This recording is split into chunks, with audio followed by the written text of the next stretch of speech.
So yun mga kabiyahit, mga ka-sowerd, at nandito na nga tayo ngayon sa harapan mismo ng Kapitolyo ng Laguna, kung saan ay ito yung huling araw ng kanilang paghahanda, dahil bukas na po sisimula ng pailaw ni Gob Sol Aragones, mga kabiyahe, na kung makikita nyo ay talagang namumula ang paligid ng ating Kapitolyo. Ayan, hanggang doon mga kabiyahe. So subukan natin pumasok para naman may pakita ko sa inyo yung mga ginagawa pa na paghahanda. Tara mga kabiyahe.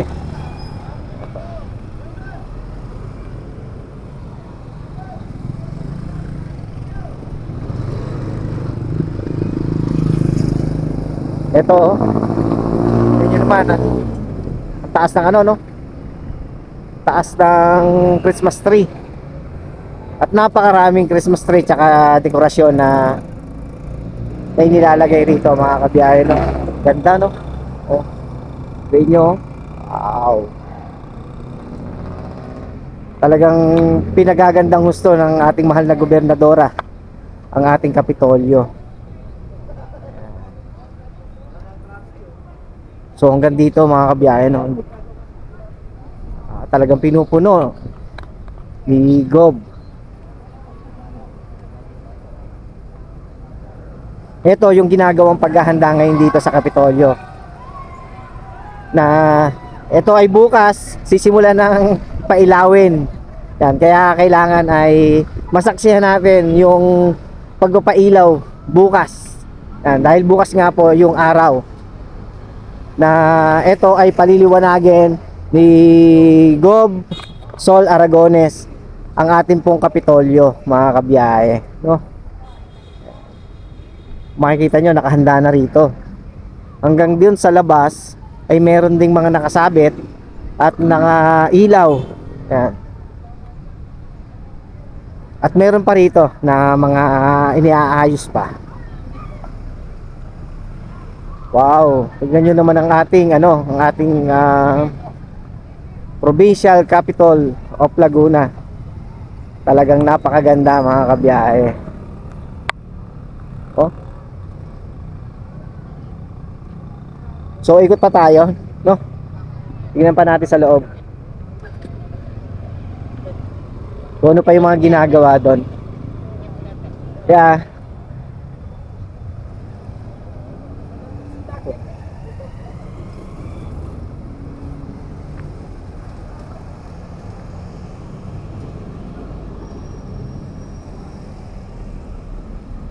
siyempre ito po ay sa pangunguna ng ating mahal na gobernadora, Gob Sol Aragones, mga kabiyahe, no?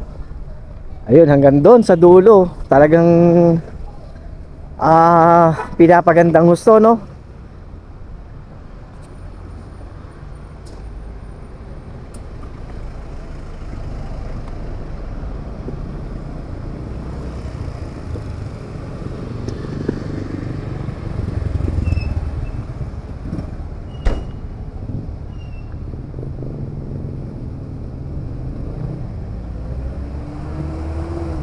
Ito hanggang dito sa likod, mga kabiyahe. Ito yung pinakang likuran ng ating Kapitolyo, na kung saan ay dito ginaganap yung mga event, yung mga lalaguna, yan, tulad nga yan dito.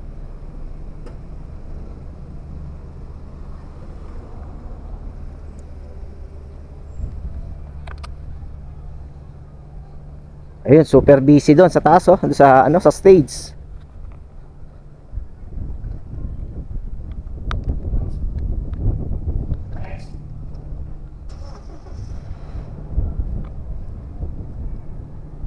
Bukas ay masasaksihan na po natin yung magaganap na pailaw ng ating gobernadora. Yan, dito po sa Kapitolyo ng Laguna. Ayan, at nag-aayos na po sila doon sa taas. Ayan, patuloy ang kanilang pag-aayos at busy na po dito.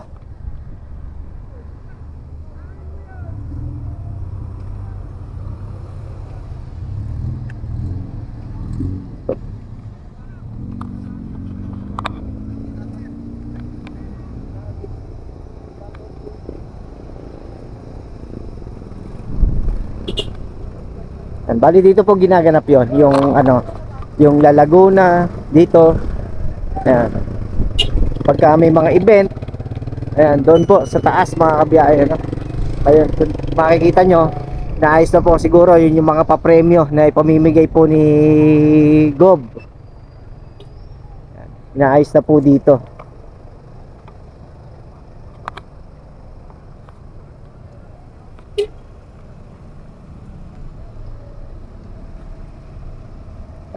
Bali, umikot lang tayo para may pakita ko naman sa inyo yung kaganapan dito sa Kapitolyo ng Laguna.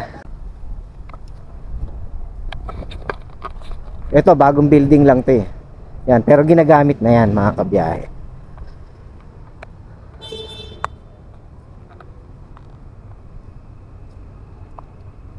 Tingnan nyo, hanggang dito ay yung dekorasyon na nilalagay ay talagang namumula at napakaganda mga kabiyahe, no?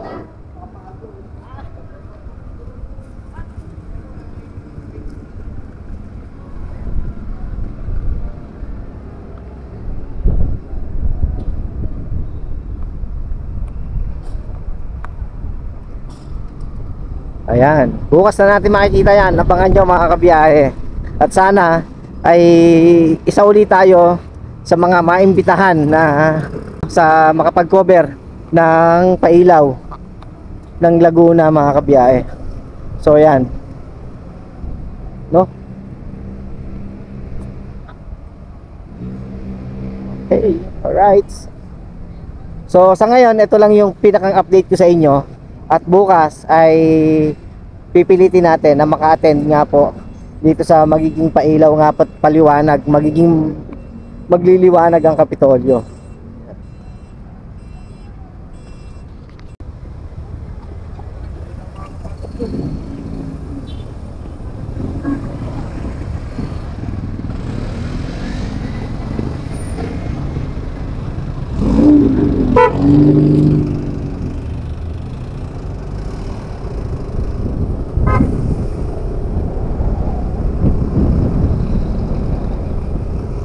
Ipakita ko na nga sa inyo mga kabiyahe yung ano, yung ginagawa nga rito sa Kapitolyo, no?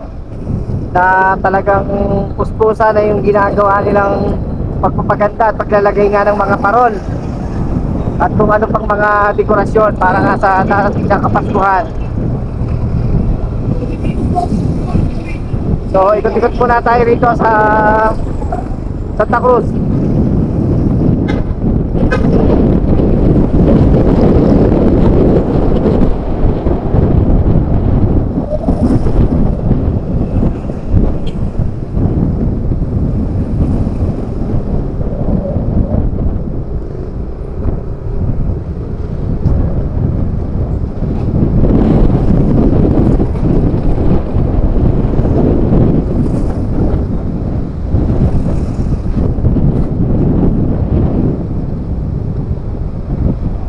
Grabe talaga yung yung ginagawang trabaho ni Bob Sol, no?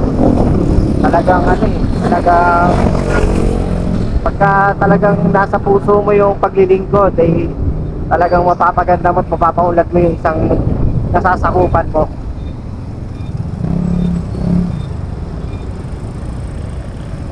Tulad nga rin ng ating mahal na mayor, kasi Mayor Benjo, na talagang ginagawa niya ang lahat para naman mapaunlad ang ating bayan.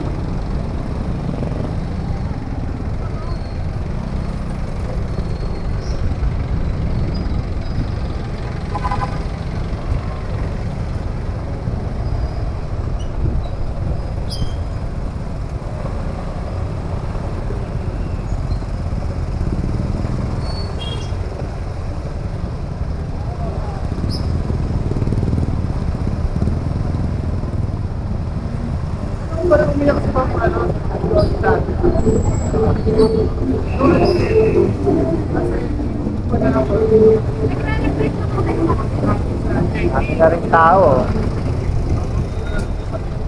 Talagang napakasaya ng Santa Cruz.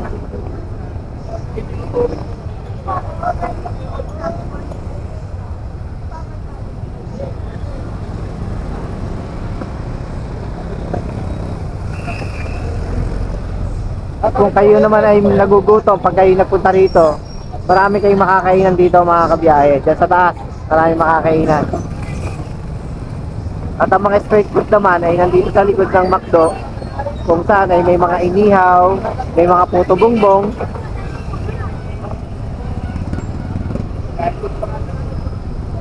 Yan nandyan sa likod mga kabiyahe. Diyan kayo makakakain ng masasarap na barbecue, puto bongbong. Yan. Saka mga kwek-kwek, kikiam, takoyaki, meron dyan, at milk tea. At syempre, hindi mawawala dyan ang shawarma.